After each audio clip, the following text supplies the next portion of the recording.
qalu la ilam tantahi ya Nuh. Itu. Nah ini nih si pengikutnya Nuh yang kontra sama Nuh. Sungguh jika kamu tidak mau berhenti, hai Nuh, la ilam tantahi ya Nuh, la takunanna minal mujrimin. Mujrimin itu orang-orang yang dirajam. Maka kamu akan termasuk orang yang dirajam. Apa sih pesan ayat ini? Pesannya sederhana para sahabat. Kalau kita menanam cengkeh, pasti rumput jadi. Tuh. Laras, Pak Haji Asep. Kalau tanya ini harus sama Pak Haji. Kalau nanam singkong, rumput pasti jadi. Tapi nanam rumput, singkong tengiringan. Gitu. Jadi Nuh ini akan selalu dapat tantangan. Karena tadi kan dibilang orang beriman itu 1% qalil. Nah sudah gitu sulatu minal awalin wa qalilu minal akhirin. Awalnya ya banyak tapi akhirnya tinggal qalil lagi. Qalilu minal akhirin 1% lagi. Ini yang iman beneran loh, bukan yang aku beriman. Makanya kan di Quran tuh ada kata-kata bagus tuh. Surat Al-Ankabut. Jangan sekali-kali kamu mengatakan kamu beriman sebelum aku mengujinya. Kan gitu. Artinya untuk menyatakan keimanan seseorang itu ada saringannya loh. Ada filternya.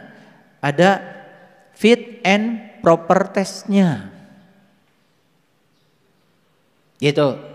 Nah, siapa yang mengadakan ujian itu? Ya tentu saja semesta ini akan menyeleksi kadar keimanan kita.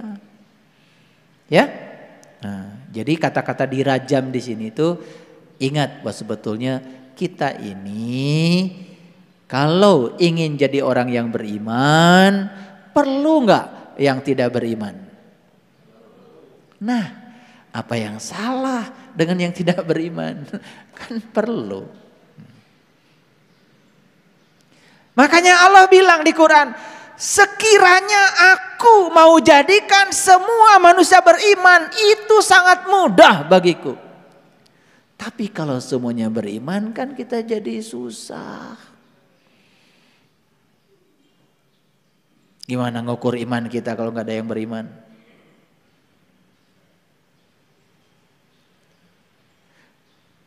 Makanya Allah juga bilang sekiranya aku mau aku jadikan semua di semesta ini jadi orang kaya. Susah nggak?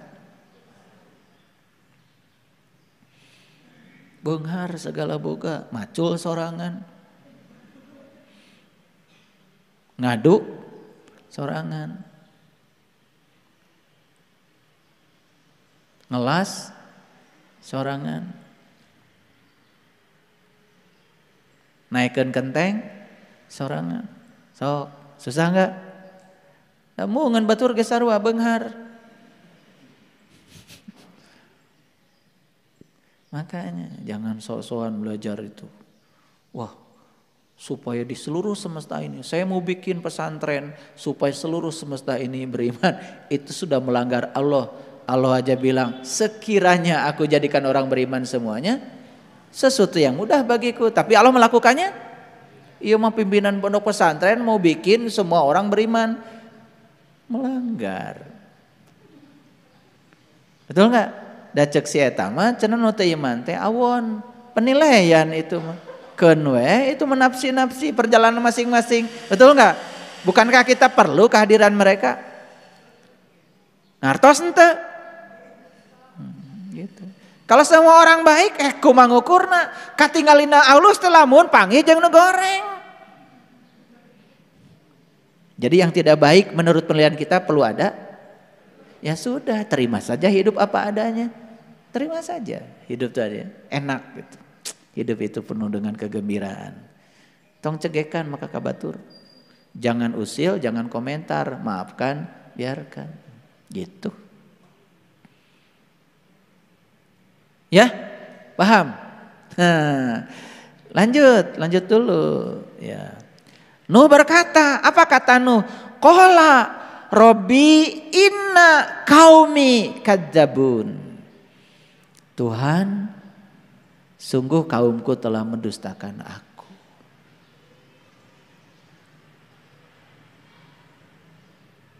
Sedih nggak Nuh didustakan kaumnya? Sedih nggak kira-kira? Masa Nuh masih sedih? Nggak sadar kalau gitu. Emang Nuh kalian? Sekelas Nuh utusan Allah yang sudah mencapai kesadaran didustakan kaumnya, ya biasa aja. Karena Nuh itu sudah tahu. Sudah tahu kalau harus ada yang mendustakan. Dibutuhkan gak sama Nuh? Apa yang salah?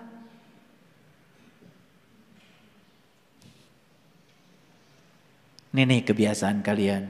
Begitu yang kalian tidak suka langsung diperangi. Padahal kehadirannya kan dibutuhkan.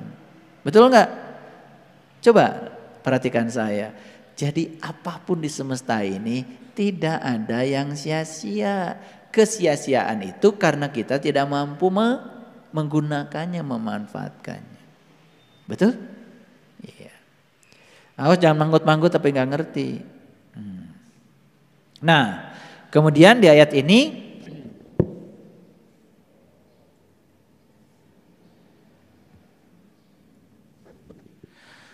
ya, faftah baini wa bainahum fathan. Faftah itu putuskan. Baini wa bainahum, antara aku dengan mereka, fathan, dengan keputusan. Wa najjini wa mamma'ah, ya, wa mamma'iyya minal mu'minin. Ya. Maka putuskan.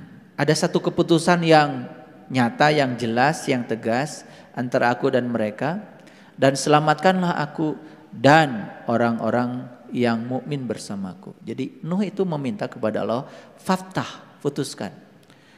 Fathan itu putusan yang setegas-tegasnya, sejelas-jelasnya, ya, antara aku dan mereka. Jadi maksudnya Nuh itu meminta beda, pisahkan gitu. Jadi orang yang ikut Nuh dengan orang yang tidak ikut Nuh itu tolong tunjukkanlah perbedaannya gitu. Kira-kira begitulah. Ya. Nanti juga akan kelihatan yang ikut yang enggak ikut bedanya. Betul enggak? Jadi supaya ya orang-orang yang antara ikut dan tidak ikut itu kelihatan. Makanya kan di Quran dikatakan summa aurasnal kitabal ladzina astafaina min ibadina faminhum dzalimun li nafsi faminhum muqtasid faminhum sabiqun bil khairat biiznillah. Kemudian aku wariskan kitab ini kepada abdi-abdi yang terpilih di antara abdi-abdi kami. Kitab ini, awas, kitab bimubin, kitab bimunir, kitab yang bercahaya ini aku wariskan pada abdi-abdi yang terpilih. Jadi yang dapat kitab itu adalah abdi-abdi yang terpilih. Tapi Allah bilang, di antara abdi-abdi yang mewarisi kitab ini terbagi menjadi 3. 1, dzalimun li nafsi, kembali menggelapkan dirinya sendiri, mundur ke belakang. Yang kedua, al-muqtasid, setengah-setengah. Yang ketiga, sabiqun bil khairat biidnillah, orang-orang yang sungguh-sungguh. Ya terserah kalian mau masuk yang mana. Mau masuk yang kembali ke belakang, salah? Tidak salah, itu kan pilihan. Mau yang setengah-setengah, seperti yang ikut padahal enggak, seperti yang enggak padahal ikut, seperti ngaji padahal tidak, seperti tidak padahal ngaji, seperti ikut kajian padahal tidak, seperti tidak padahal ikut kajian. Orang yang semacam ini ya setengah-setengah, bahasa Qurannya al-muqtasid. Nah setengah-setengah ya jadinya juga setengah. Ya tak? Itu. Setengah ikhlas, setengah iman, setengah manusia, nusa tengah deh naon tah. Paham ya? Oke, baik kita lihat ayat yang ke-119. Ini saya baca dulu semuanya. Nah, fa'anjainahu wa mamma'ahu fil fulki. Fulki itu kapal. Fi itu dalam, fil fulki di dalam kapal. Al-mashhun. Saya lihat tadi pagi Bunda Elin yang share ini ayat ini, ya. Fil fulkil mashhun. Maka kami selamatkan Nuh dan orang-orang yang besertanya di dalam kapal yang penuh muatan itu. Ya. Jadi yang diselamatkan bukan hanya Nuh, orang-orang beserta Nuh. Nah, ini tentang diselamatkan atau tidak diselamatkan. Ini saya mau cerita sedikit. Karena biasanya kan kita suka terjebak oleh dualitas. Hati-hati ya, karena ini keterbatasan kata-kata. Kalau ada orang, ya ada orang di sekitar Gunung Merapi meletus. Ini ada rumah yang tertimbun oleh abu, ada rumah yang tidak tertimbun oleh abu. Yang mana yang diselamatkan? Mana yang diselamatkan Allah? Ya? Ada yang tertimbun abu, rumahnya hancur. Ada yang tidak tertimbun abu, rumahnya nggak hancur. Mana yang diselamatkan Allah? Nah, harusnya kalau orang yang sadar, ya dua-duanya juga diselamatkan sesuai dengan kebutuhannya masing-masing. Yang ini perlu ditimbun, yang ini tidak perlu ditimbun, kan begitu. Itu yang terbaik bagi mereka. Nah, kalau kita sudah tidak terjebak oleh dualitas, kita tidak akan berkata yang diselamatkan itu yang tidak tertimbun. Yang tertimbun itu tidak diselamatkan oleh Allah gitu. Memangnya ada di situ ada ruang gitu yang satu dikuasai Allah, yang tidak dikuasai Allah, ada gitu? Itu sudah mendua. Yang satu diselamatkan Allah karena Allah ada di situ, yang tadi diselamatkan tidak diselamatkan Allah karena Allah kebetulan di situ Allah sedang tidak hadir. Begitu? Tapi kan kita sudah terbiasa ngomong begitu, betul nggak? Makanya doa kalian tuh pasti semoga dilancarkan, diselamatkan, dimudahkan, kan gitu. Doanya ya udah kayak gitu modelnya, betul nggak? Iya, doa orang yang sadar nggak begitu. Ya Allah, kuatkan pundakku, apapun yang harus aku gendong, kuatkan pundakku. Tidak minta ya Allah ringankan. Ya udah dikasih ringan-ringan aja kata Allah. Darah ge kerupuk deui. Dan minta juga yang ringan terus sama Allah. Betul enggak? Iya. Kalau besi 1 kilo dengan kapas 1 kilo, ringan mana? Sama ya. Berarti kalian ngikuti pengajian dari tadi dengan saya ya. Baik, kita lanjutkan ya. Nah, di ayat 120. Nah, summa agrokna ba'dal baqin. Kemudian sesudah itu kami tenggelamkan orang-orang yang tinggal. Lihat saya semuanya. Jadi memang ada yang harus diperlakukan begini, itu diselamatkan. Ada yang harus diperlakukan begitu, itu juga diselamatkan. Jadi dua-duanya sebetulnya ditolong Allah. Yang tidak tenggelam ditolong Allah. Yang tenggelam ditolong Allah. Karena kebutuhan dia memang harus tenggelamkan. Perlu saya jelaskan? Nah, masih belum mengerti juga. Ada orang yang harus sadar setelah dikasih berbagai macam kejadian yang membuat segalanya hancur lebur. Ada? Siapa? Ngacung we. Betul gak? Iya. Makanya di kelas-kelas spiritual seperti ini, maaf ya, jarang sekali ya orang yang hidupnya mulus-mulus. Semua yang ada di sini itu yang hidupnya mules-mules. Yang mulus-mulus gak ada di sini. Yang ada di sini pasti yang mules-mules. Ya. Gitu. Jadi kalau gitu milih mulus-mulus, milih mulus-mulus. Ya terima saja dua-duanya, itu yang terbaik. Lagi mulus-mulus saja, lagi mules-mules saja. Justru mules itu yang menyebabkan kita menjadi sadar. Makanya tingkatan tertinggi manusia itu adalah melepaskan. Nah kalau tidak melepaskan kayak tadi si H2O, masih ingat tadi? H2O tercengkram oleh unsur-unsur lain jadi minyak. Begitu jadi minyak berada di air tetapi tidak mau menyatu dengan air. Sama para sahabat, kita sekarang berada di tubuhnya Allah tetapi kita tidak bisa merasakan kehadirannya. Ilusi keterpisahan itulah yang disebut dengan neraka.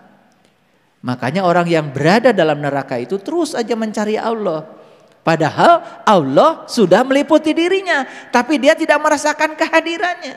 Bahkan menganggap Allah itu di tempat yang jauh karena dirinya terpisah dari Allah. Nah ilusi keterpisahan itu sebetulnya berasal dari keseringan dia melanggar kemurnian dirinya sendiri. Bisa dibayangkan sekarang ya. Jadi kalau kita makin tua harusnya makin melepaskan, ini makin tua makin mengikat. Wih, luar biasa. Ketika nanti keluar dari sini, masuk ke sini, ya tidak bisa bersenyawa. Ya, oke. Nah, oleh karena itu maka tingkatan tertinggi sebagai manusia adalah melepaskan. Tingkatan tertinggi dalam belajar apa? Tingkatan tertinggi dalam belajar apa? Kesadaran. Makanya kalau ingin belajar di kehidupan, jangan di universitas. Di universitas secara intelektual mungkin kita jadi pinter, tapi pinter belum tentu sadar. Syukur kalau bisa pinter sekaligus juga sadar, kan tergantung dosennya. Dari dosen nanti sadar, pira kok mahasiswa tiba-tiba sadar, betul nggak? Iya, makanya kita perlu ya cari ya sekolah itu yang membuat kita sadar. Iya. Dosennya bilang, air menguap pada suhu 100 derajat. Mahasiswanya dengar. Begitu ditanya di ujian, berapa suhu air ketika air menguap? Jawabannya 100. Kata siapa? Kata Pak dosen. Bapak atau ibu ya?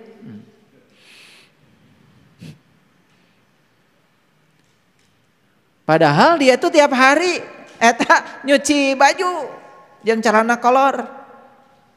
Habis nyuci di kemana? Kan digantung. Betul nggak? Berapa suhu udara di situ?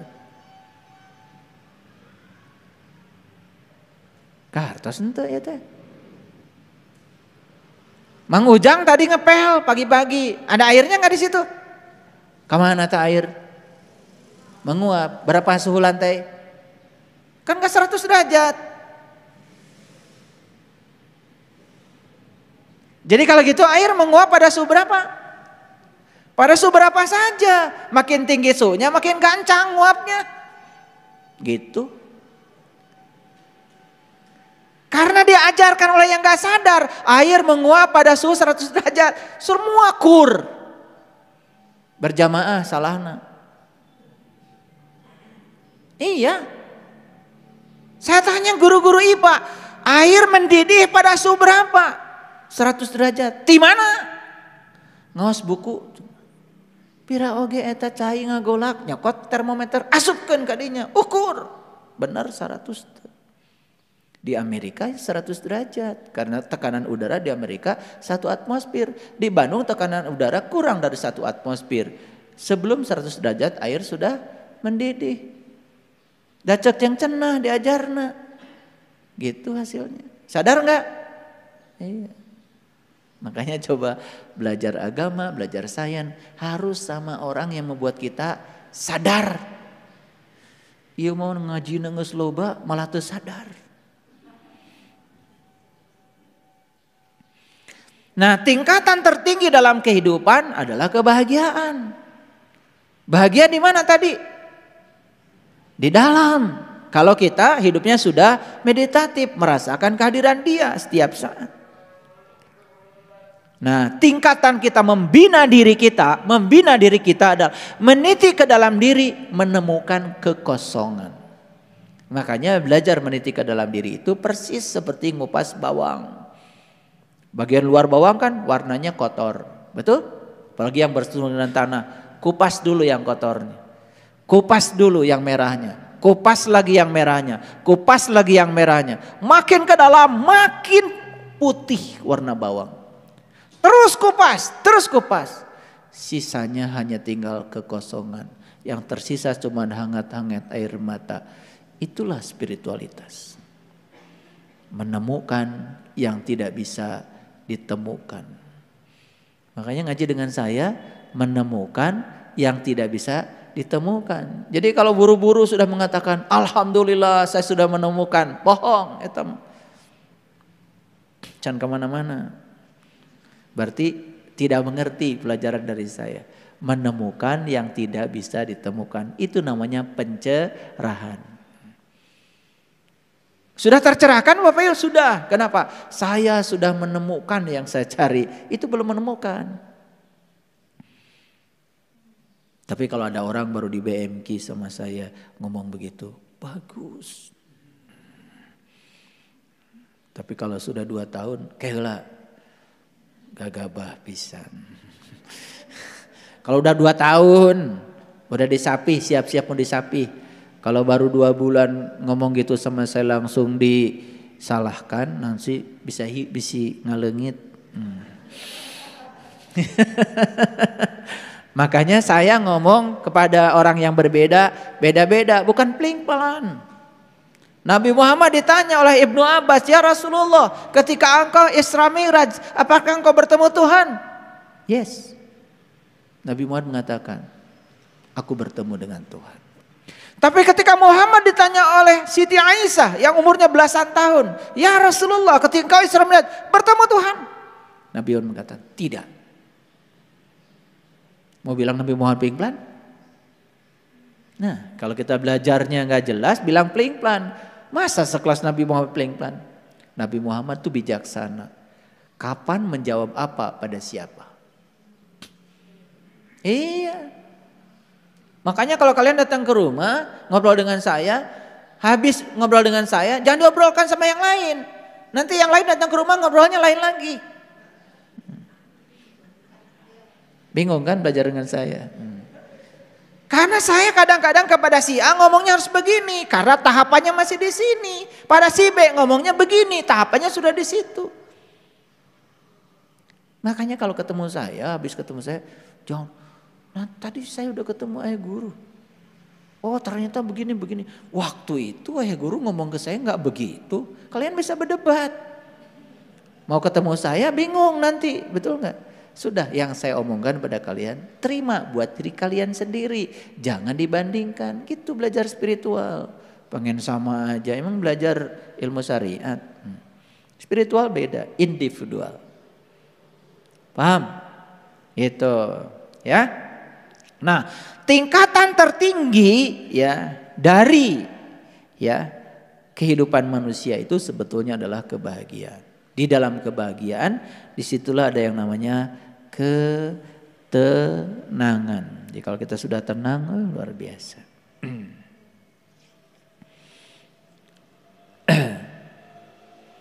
Baik, saya lanjutkan dulu. Nah, inna fi zalika la ayatan wa ma kana aktsaruhum mu'minin. Di sini ada lagi kata-kata kasiro, aksarohum, ya. Sungguh pada yang demikian itu benar-benar terdapat tanda-tanda Allah. Tetapi kebanyakan mereka tidak beriman.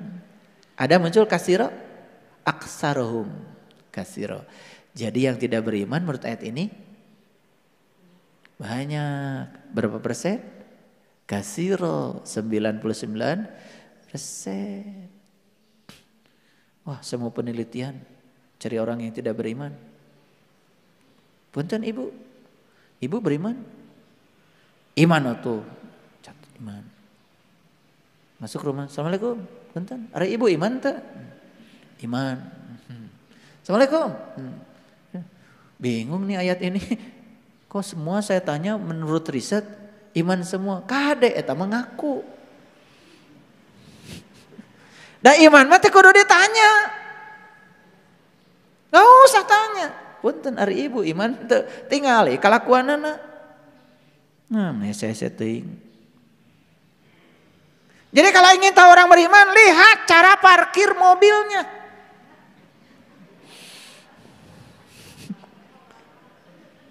Makanya saya suka perhatikan itu parkir mobil tuh. Ya iman tuh. Kalau dia parkir mobil, nih ya di kompleks, jalan ngan hiji-hijina, garasi teu boga, parkir mobil di pinggir jalan. Batur rek ngaliwat hese, teu iman. Gak usah survei, bawa kuesioner. Gak usah. Eta si eta mah bisa sare tibra. Mobilnya ngahalangan batur. Batur rek ngaliwat teu bisa. Ada gitu hadisnya. Dah ya hadisnya. Jangan tanya hadis. Hadisnya tidak begitu, nggak ada hadisnya. Jika memarkir mobil di pinggir jalan, sementara jalannya sempit dan dia tidur nyenyak, tidak beriman. Oh, dah harita macan aya mobil. Kade. Makanya pintar saeutik we pintar teh tong loba teuing. Hadisnya enggak begitu. Hadisnya mah begini, jika kamu berjalan mendapati ranting yang membahayakan orang lain dan tidak kamu singkirkan, kamu tidak beriman. Iya, malain ranting mobil. Ranting saja tidak beriman, kamu atau mobil, tidak usah survei. Tanya, mohon maaf Bapak Ibu, beriman tidak? Sholat tahajudnya berapa rakaat? Nggak usah, kejauhan. Atau mohon maaf, apakah di mobilnya ada tulisan Bismillah? Nggak usah. Tinggal ya parkir. Nah, kalau pergi ke Arab, lihat orang yang beriman di sana. Kontu parkir, apa? Antri itu beli nasi kebuli itu, gitu. Kita lagi antri, tiba-tiba masuk, nggak beriman. Pira aku di Arab teh iman, kajen. Tidak berperasaan pada orang lain, batur wae ngantri, manehanana yang pahala-pahala. Da ciri orang beriman mah kata Quran, sabar. Berarti nggak sabar kan? Terburu-buru hayang panggancangna, hayang panganggeusna, paduli batur geus nangtung sabarajam. Teu iman.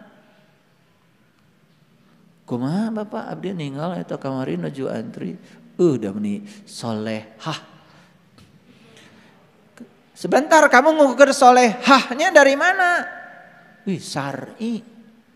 Tapi lagi antri, dia duluan, nggak soleh. Salah tuh eta mah. Itu era aku baju. Ngerti maksud saya? Nah itu, makanya di ayatnya dikatakan wa ma kana aktsarahum mu'minin. Gitu. Dan kebanyakan mereka itu tidak beriman kata Allah.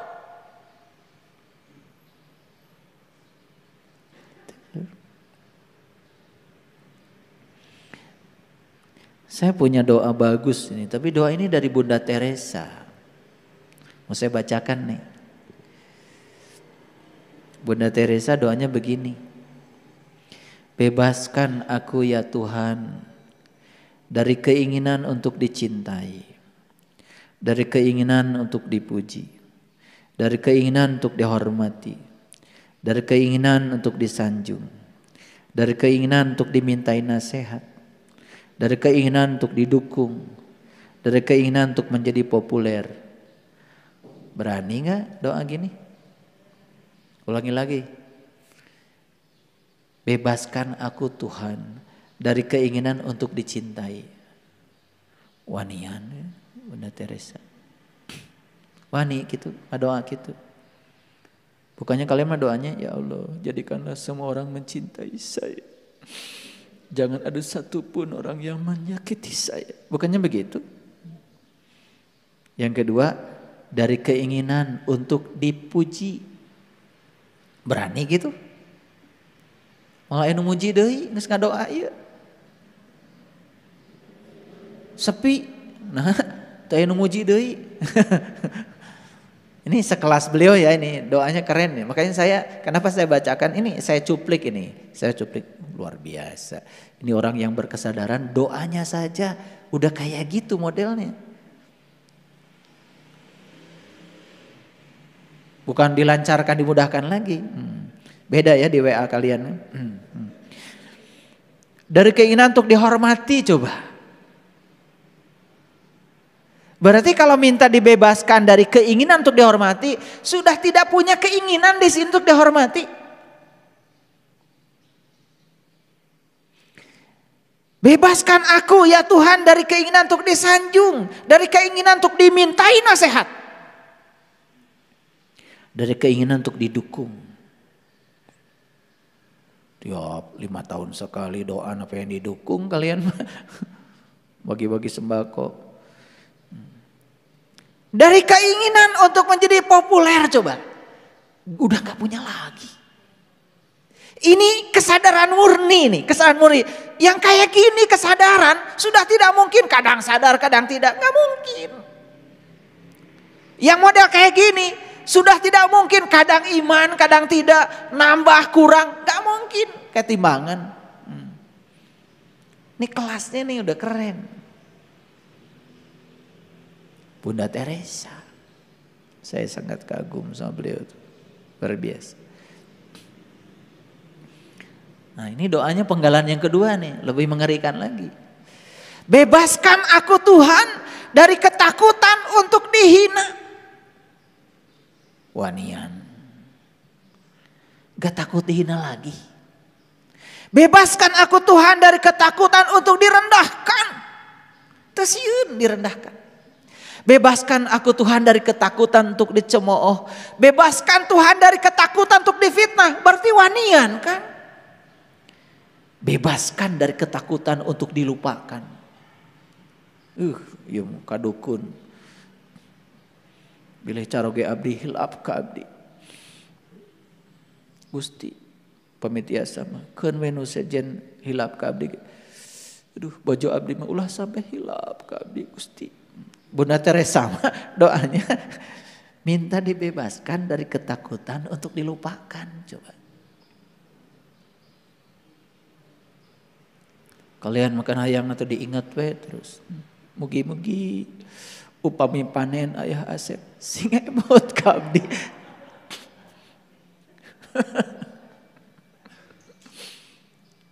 Gitu. Ya.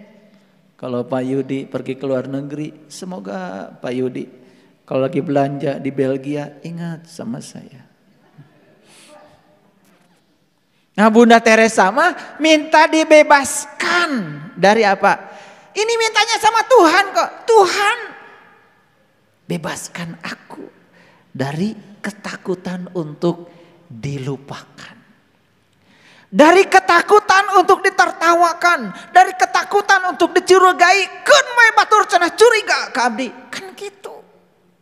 Coba. Wanita. Sok catat atuh. Nanti malam doa. Ya, nanti malam habis tahajud. Tuhan, bebaskan aku dari keinginan untuk dicintai, dipuji, dihormati, disanjung, didukung. Tuhan, bebaskan aku dari ketakutan untuk dihina, direndahkan, dicemooh, difitnah, dilupakan, ditertawakan. Inilah ciri orang yang sudah melampaui dualitas. Dipuji tidak terbang, dihina tidak tumbang. Keren. Saya ingin melihat dari wajah-wajah kalian tuh modelnya kayak gitu. Dipuji, tak irung. Bekah. Iya. Dihina sedikit kempes. Ceritanya udah jalan mendaki. Kumaha ya jalan mendaki ke mana ya teh. Makanya itulah kenapa di Quran ya dikatakan wa hadainahu najdain fala aqtahamal aqabah wa ma adraka mal aqabah fakkur raqabah. Kenapa Allah mengatakan aku sudah menunjukkan dua jalan tapi tidak boleh kau pilih salah satu. Itulah dualitas. Coba jalan mendaki. Bebaskan kamu dari dualitas. Keren. Memang para sahabat, untuk mencapai kesadaran ini perjuangannya tidak mudah. Tetapi tidak sulit kalau mau. Nah, kenapa saya mengatakan tidak mudah? Karena kita bertahun-tahun dari kecil diajarkan untuk terjebak pada salah satunya. Betul? Iya, masih ingat dulu waktu sekolah? Menjawab pertanyaan apa? Benar salah. Emot kene. Iya. Nu bener kudu dibenerkeun, nu salah kudu disalahkeun. Lamun nu bener disalahkeun salah. Nu salah dibenerkeun ge salah. Begitu masih ingat? Dulu mah ada BS kan. Lamun THB TBS. Benar salah. Tapi nggak apa-apa karena di sekolah itu memang begitu. Karena pikiran itu untuk memahami harus benar salah. Di sekolah SD, SMP, SMA, di universitas begitu adanya. Tapi di kehidupan mah jangan eta teh BS teh tong dibawa kana hirup mah. Jadi benar salah yang di sekolah jangan dibawa dalam kehidupan. Di kehidupan mah kita harus belajar untuk bisa memahami semuanya apa adanya. Paham? Nah, itu bedanya sekolah di universitas dengan sekolah di sekolah kehidupan. Di universitas lulus semuanya. Di kehidupan qalilam ma tashkurun. Yang lulusnya qalil, cuman 1%. Oke? Mengerti sekarang? Baik, kita simpulkan dulu.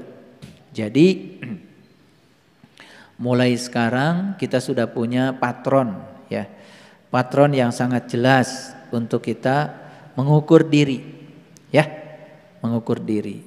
Jadi kalau kita masih suka menyesali keadaan, kita masih mudah tersinggung dengan hal-hal yang sepele, masih suka memperdebatkan sesuatu yang jelas tidak bisa diubah, masih suka khawatir dengan hari esok, masih iri hatian, ya, masih hidup dengan pembanding, itu masih ada yang perlu diperbaiki pada diri kita. Itu tanda bahwa iman belum betul-betul menjadi watak kita. Ya, gitu. Jadi oleh karena itu untuk putra-putra saya semuanya, saya tidak mau ya kalian itu sekedar mengaku sebagai siapa tetapi tidak punya ciri yang diaku. Jadi kalau mengaku itu harus berani ya untuk bisa membuktikan ya identitas diri kita. Itu yang bisa saya sampaikan hari ini. Semoga apa yang saya sampaikan bukan sekedar didengar tetapi diikuti dan kita praktekkan dalam hidup. Semoga setelah ini hidup kita menjadi jauh lebih meditatif lagi. Terima kasih. Assalamualaikum warahmatullahi wabarakatuh.